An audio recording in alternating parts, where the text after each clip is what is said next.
Today we're looking into a community concern that we've been getting reports about since the year 2012. Parents claim that problems of bullying at Lafayette Sunnyside Intermediate School are out of hand.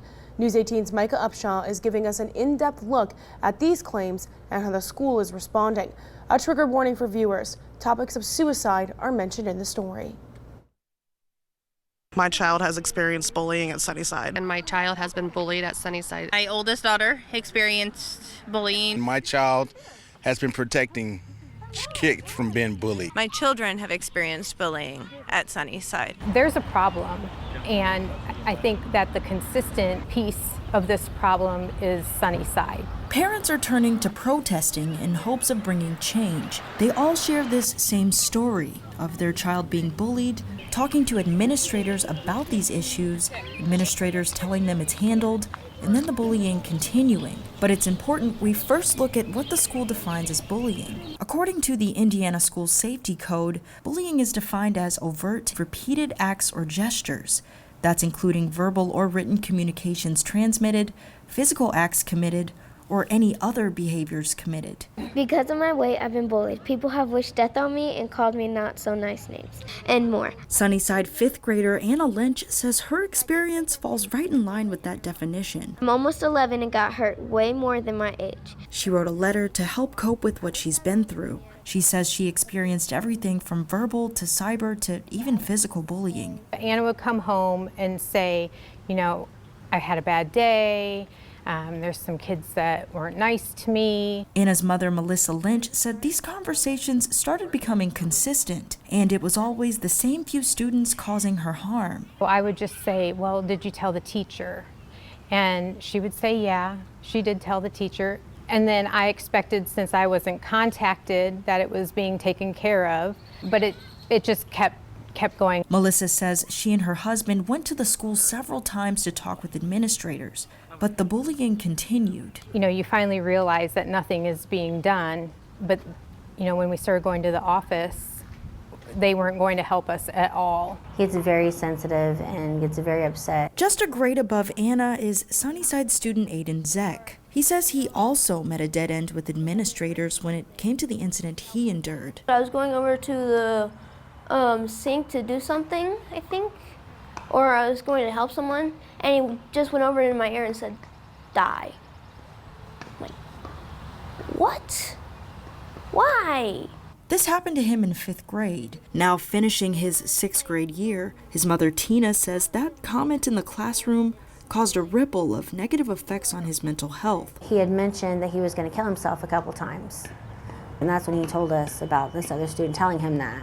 It broke my heart because, I mean, you never want to hear that from your child. Tina Zeck says after informing the teachers, they did work to separate Aiden and the other student. But she says no further act of bullying prevention was put in place. And seeing that this is how it's ended for several students who have reported being bullied, she's trying to figure out what it is about Sunnyside that cases of bullying seem so prevalent.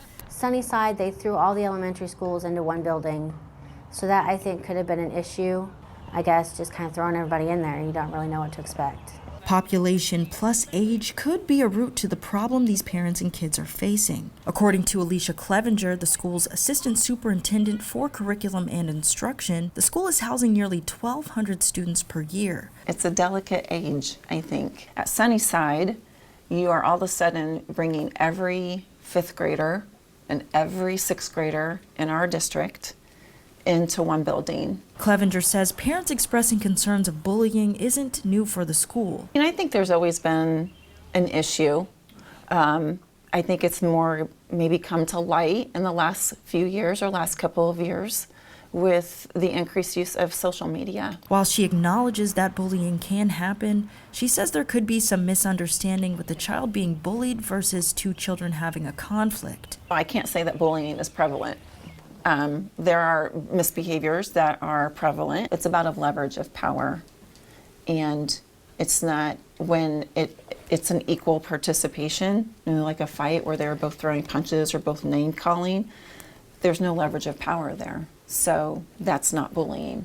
But for the cases that are indeed bullying, she says the school follows state protocol. It's taken very seriously, and so We have an anti-bullying plan that the district follows, and a lot of times it's consequences, but it also has to be in conjunction with education and counseling services and things of that nature. Clevenger believes these parents are frustrated for not being informed on how the school is handling the bully.